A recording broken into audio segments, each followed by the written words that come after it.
আসসালামু আলাইকুম। প্রিয় দর্শক, অন্য মঞ্চের আলাপচারিতায় আপনাদের সকলকে আমন্ত্রণ জানাচ্ছি।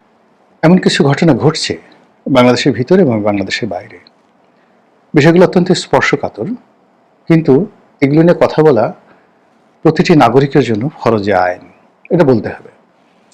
এবং আমরা যে যার অবস্থান থেকে যা জানি এবং যা বুঝি, এই জিনিসগুলো আমাদের অন্যান্য যে সকল ভাই আছেন, বোন আছেন, তাদেরকে বলতে হবে এবং জনমত গঠন করতে হবে।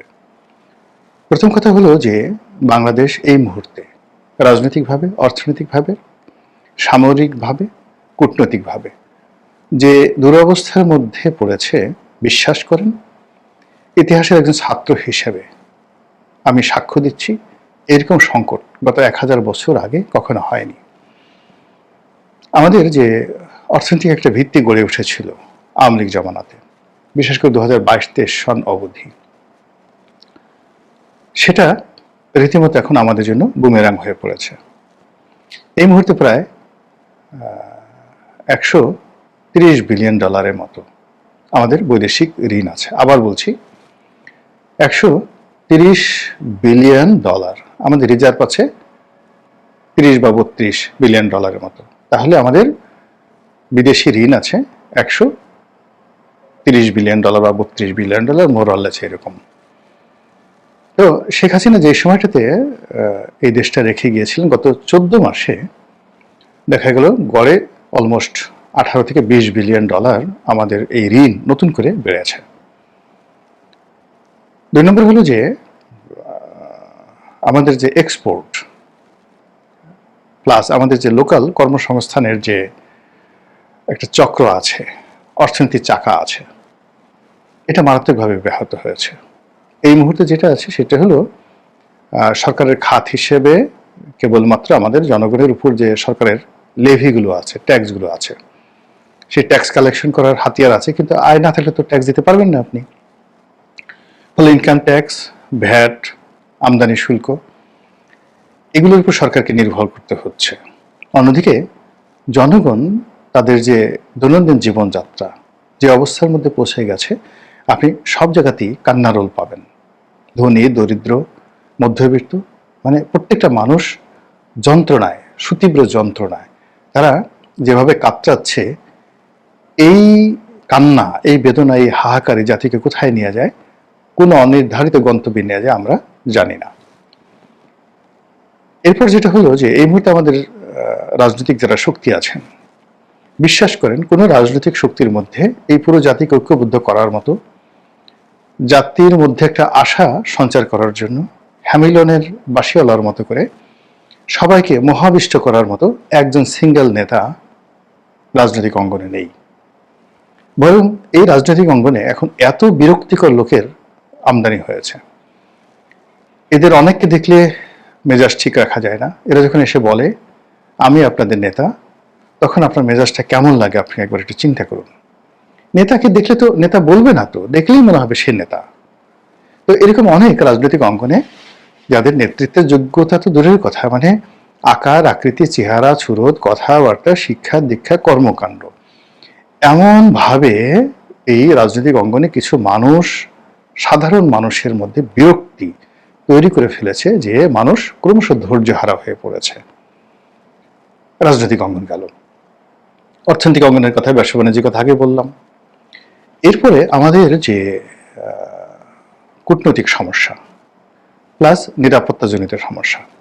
তো নিরাপত্তাজনিত সমস্যায় ধরেন দেশের যে আইনশৃঙ্খলা রক্ষাকারী বাহিনীগুলো আছে, পুলিশ, আনসার, ভিডিপি, বিজিবি, তারপর একেবারে সর্বোচ্চ পর্যায়ে মিলিটারি, প্রত্যেকটা জায়গায় গত 14 মাসে এমন একটা অবস্থা তৈরি হয়েছে, বিশ্বাস করেন, আল্লাহ আমাদের এই দেশটা যে এখনো কিভাবে টিকে আছে।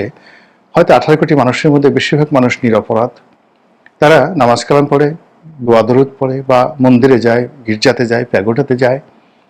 এই নিরীহ মানুষদের কারণে আমরা বেঁচে আছি। আদারওয়াইজ এটা মানে এখন যে দুর্বল শাসন ব্যবস্থা, সেই দুর্বল শাসন ব্যবস্থায় না মিলিটারি অ্যাডমিনিস্ট্রেশন, না পুলিশ অ্যাডমিনিস্ট্রেশন, না সিভিল অ্যাডমিনিস্ট্রেশন, না কোর্ট কাচারি, কোনোটা গণতন্ত্র, আধুনিক রাষ্ট্র, তাদের যে একেবারে সর্বনিম্ন মান রয়েছে সেই মানদণ্ডের পর্যায়ে নেই। ফলে এখান থেকে একটা হাহাকার তৈরি হয়ে গেছে। এরপরে যে ভয়ঙ্কর যে অবস্থা, সেটা হলো আমাদের সীমান্তগুলোতে রীতিমতো একটা সীমান্তে যুদ্ধ চলছে, আমাদের সঙ্গে নয়, তবে সে যুদ্ধের আজ আমাদের গায়ে লাগছে দীর্ঘদিন ধরে। মিয়ানমারের জান্তা সরকার এবং আরাকান আর্মি, এবং আমাদেরকে এই যুদ্ধের মধ্যে জড়ানোর জন্য যে মহাযজ্ঞ চলছে, তার ফলে কি হলো যে আমরা আমাদের সীমান্তের এপারে বসে, নাপ নদীর এপারে বসে আমরা সুস্থ থাকতে পারছি না। আমাদের মধ্যে এই নতুন সরকার আসার পর কি হলো, রোহিঙ্গাদেরকে ফেরত নিয়ে যাবে, বিরাট বড় বড় কথাবার্তা। এখন দেখা গেল রোহিঙ্গাদের ফেরত নেওয়া তো দূরের কথা, উল্টো আরো 3-4 লাখ রোহিঙ্গা বাংলাদেশে ঢুকে গেল, এবং আরো প্রায় 1,02,000 রোহিঙ্গা সীমান্তের ওপারে বসে আছে বাংলাদেশে ঢোকার জন্য। এই মুহূর্তে প্রায় 14-15 লাখ রোহিঙ্গা ছিল, যেটা আগে ছিল 11-12 লাখ। এই বিশাল জনগোষ্ঠীকে খাওয়ানো, পড়ানো, তাদের অধিকার রক্ষা এবং এদেরকে দেখা সাক্ষাৎ করার জন্য যে সকল কুমির আসে, মানে আদৌ আপ্যায়ন করার জন্য জাতিসংঘ আসছে, ইউএসএড আসছে, আমেরিকা আসছে, এসে মূলত আমাদেরকে বাস দেওয়ার জন্য তারা একটার পর একটা গিট্টু লাগিয়ে দিচ্ছে। অবস্থা এমন হয়ে যাচ্ছে যে আমরা এই নিজ দেশে কখন রোহিঙ্গা হয়ে যাই, আর রোহিঙ্গারা কখন ক্ষমতা দখল করে ফেলে, জাস্ট লাইক ইসরায়েলের মতো। এটা কিন্তু একটা ভয়াবহ আতঙ্ক। যারা কক্সবাজার আছেন, উখিয়া, টেকনাফ এই অঞ্চলে আছেন, চট্টগ্রামে আছেন, বান্দরবন, তারপরে খাগড়াছড়ি, সেখানে পাহাড়ি বলেন, বাঙালি বলেন, সবার মধ্যে এই রোহিঙ্গা আতঙ্ক এবং আরাকানের আতঙ্ক কিভাবে তাদেরকে নির্ঘুম রাখছে একমাত্র ভুক্তভোগীরা বলতে পারেন।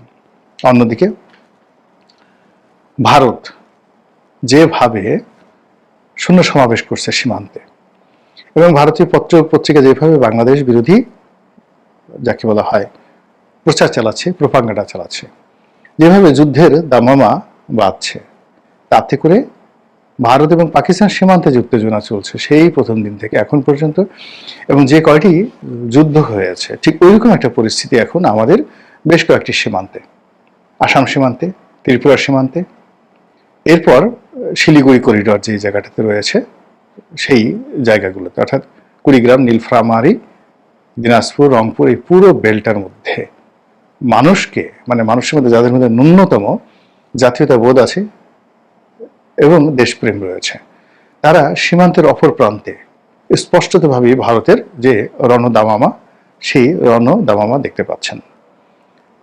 আমরা জানি যে আমাদের যে রাজনৈতিক সংকট, সেই রাজনৈতিক সংকটে আওয়ামী লীগ অত্যন্ত গুরুত্বপূর্ণ একটা অংশ। আওয়ামী লীগের মূল নেতৃত্ব এখন ভারতে আছে, এবং ভারত সরকার তাদেরকে তাদের কবজায় রেখে যেভাবে নিজেদের স্বার্থ আদায় করা যায় তারা তো সে কাজই করবে। যেভাবে ইরানে হয়েছিল, মানে ঠিক একটা রেভলিউশন হয়ে গেল, গণতান্ত্রিক রেভলিউশন, এবং সেখানে প্রধানমন্ত্রী হয়ে গেলেন মোসাদ্দেক, এবং তার জনপ্রিয়তার কাছে রেজা শাহ পাহলভি সেখান থেকে পালিয়ে যেতে বাধ্য হলেন। আমেরিকা ধীরে সুস্থে সময় নিয়ে আবার কাউন্টার বিপ্লব ঘটালো এবং মোসাদ্দেককে আউট করে সেখানে রেজা শাহ পাহলভিকে আবার সেখানে বসালো। তো এটা যদি 1953 সালে এই ঘটনা ঘটে থাকে, আর সেই 53 সনের সেই যে আমেরিকার যে দখলদারিত্ব, সেটা ইরানকে 1979 সন পর্যন্ত যদি কন্টিনিউয়াসলি অত্যাচার করতে থাকে, বাংলাদেশে কেন ভারত সেটা পারবে না? কেন ভারত সেটা করবে না? আর আমরা কি ইরানের যে জাতিগোষ্ঠী, তাদের সে শক্তিশালী হয়ে পড়লাম? কাজেই এরকম একটা যাকে বলে পরিস্থিতি, প্রেক্ষাপট টকবগিয়ে ফুটছে, আর আমরা তখন মনের আনন্দে দোতারা বাজাচ্ছি, বাঁশি বাজাচ্ছি, আর গতানুগতিক কথাবার্তা বলছি, কাজকর্ম চালিয়ে যাচ্ছি। অথচ আমাদের যারা প্রতিপক্ষ, সেটা আপনি আরাকান আর্মি বলেন, সেটা মায়ানমারের জান্তা সরকার বলেন, সেটা রোহিঙ্গাদের মধ্যে 8 থেকে 10টি সশস্ত্র গোষ্ঠী বলেন, ভারতের মদদে যে সকল পাহাড়ি সন্ত্রাসী গ্রুপ রয়েছে যারা পুরো পাহাড়ের শান্তিকে বিনষ্ট করেছে, তাদের কথা বলেন, আমাদের এই দেশে যে সকল ডিপ স্টেট, আমেরিকার ডিপ স্টেটের এজেন্ট রয়েছে, চীনের এজেন্ট রয়েছে, রাশিয়ার এজেন্ট রয়েছে, এবং যাকে বলা হয় গ্লোবাল মাফিয়াতন্ত্র, এই দেশটিকে স্বর্ণচূড়া চালান, অস্ত্র চোরাচালান, তারপর মাদক চোরাচালানের গোল্ডেন ট্রায়াঙ্গেল হিসেবে ব্যবহার করার জন্য পৃথিবীর যে সকল চোরাকারবারিরা রয়েছে, তাদের যে সিন্ডিকেট রয়েছে, তারা এখন কতটা শক্তিশালী এবং এই দেশটাকে কিভাবে ব্যবহার করছে তার একটা ক্ষুদ্র নমুনা আপনারা দেখতে পেয়েছেন ঢাকার যে আন্তর্জাতিক বিমানবন্দর, শাহজালাল আন্তর্জাতিক বিমানবন্দর। এখানের কার্গো ভিলেজে একদিকে আগুন লাগছে, আর অন্যদিকে এই কার্গো ভিলেজের মধ্যে সবচেয়ে সুরক্ষিত যে অস্ত্র ভাণ্ডার, যেখানে আগ্নেয়াস্ত্রগুলো রাখা হয় আমদানিকৃত। এখন এই আগ্নেয়াস্ত্র পাবলিকের না মিলিটারির না নৌবাহিনীর নাকি অন্য কোনো পুলিশ বাহিনীর, সেই তথ্য জানার অধিকার আমাদের নেই, কিন্তু আমরা যেটা জেনেছি এখান থেকে অস্ত্র লুট হয়ে গেছে। যেভাবে এই বিপ্লবের মধ্যে 8,500 অস্ত্র লুট হয়ে গেছে, যেভাবে বাংলাদেশে স্নাইপার রাইফেল ঢুকেছে, সেই স্নাইপার রাইফেলের গুলিতে বহু মানুষ হতাহত হয়েছে।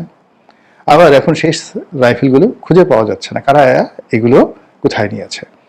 এই যে অস্থিরতা চলছে, এই যে ঘটনাগুলো ঘটছে, এটার পরিণতি কি হতে পারে আপনি চিন্তা করুন। যে অতীতে সেই একদিকে পলাশীর যুদ্ধের কথা চিন্তা করেন, যে আপনি বাংলার মসজিদে নবাব সিরাজউদ্দৌলা বসে আছে, অন্যদিকে রবার্ট ক্লাইভ শূন্য নিয়ে বসে আছে।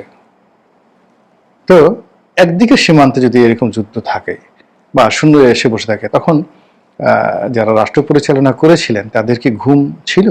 আর এখন আমরা কি করে ঘুমাই বলেন তো?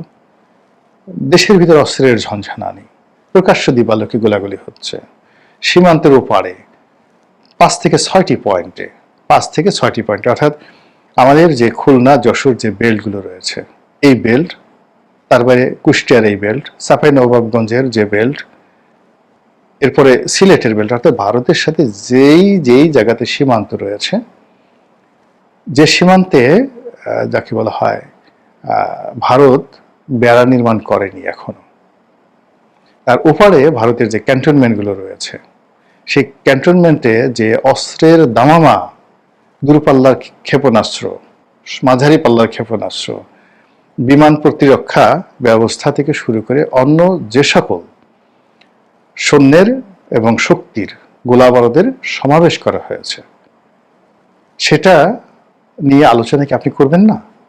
জনমতকে আপনি গঠন করবেন না? আমরা সেগুলো না করে আমরা আগে কি যাকে বলা হয় গণভোট হবে না জাতীয় নির্বাচন হবে? আগে কি মানে সংস্কার হবে না বিচার হবে? এই বিষয়গুলো নিয়ে যখন মানে আলোচনা হয়, বড় বড় রাজনীতিবিদরা যখন এগুলো নিয়ে বিবাদ বিসংবাদ করে, মানে খুব কান্না করতে ইচ্ছা করে, চিৎকার করে কান্না করতে ইচ্ছা করে। আপনাকে সাপে কেটেছে, আপনার শরীর থেকে বিষ নামাতে হবে, তা না করে আপনি যে যাকে সাপে কাটা হয়েছে তাকে আদর করে চুম্বন দিচ্ছেন, কপালে টিপ পরাচ্ছেন যেন কোনো কুদৃষ্টি না লাগে, কাজলের টিপ লাগাচ্ছেন, মুখ মাসাজ করে দিচ্ছেন, তার বিউটি ওয়াশ করে দিচ্ছেন, আর তার সারা শরীরে বিষ ছড়িয়ে পড়ছে। একই অবস্থা এখন এই বাংলাদেশে। এমন কতগুলো সমস্যা, সেই সমস্যাগুলো বললাম অর্থনীতি, সেই সমস্যা আইন শৃঙ্খলা, সেই সমস্যা রাষ্ট্রীয় প্রশাসন ব্যবস্থা, সেই সমস্যা দেশের জনগণের যে ধৈর্য, বোঝার ক্ষমতা, সহনশীলতা, সেই সমস্যা সীমান্তের ওপারে অস্ত্রের ঝনঝনানি, সেই সমস্যা দেশের মধ্যে অবৈধ অস্ত্রের ঝনঝনানি, সেই সমস্যা আন্ডারওয়ার্ল্ডের ডনদের মানে যাকে বলা হয় অবাধ বিচরণ, কোর্ট কাছারিতে প্রকাশ্যে গুলি করে মেরে ফেলা হচ্ছে, কোনো ক্লু খুঁজে পাওয়া যাচ্ছে না, কাউকে ধরা যাচ্ছে না। তো এই যে অবস্থা, এই যে এর মধ্যে যারা নমিনেশন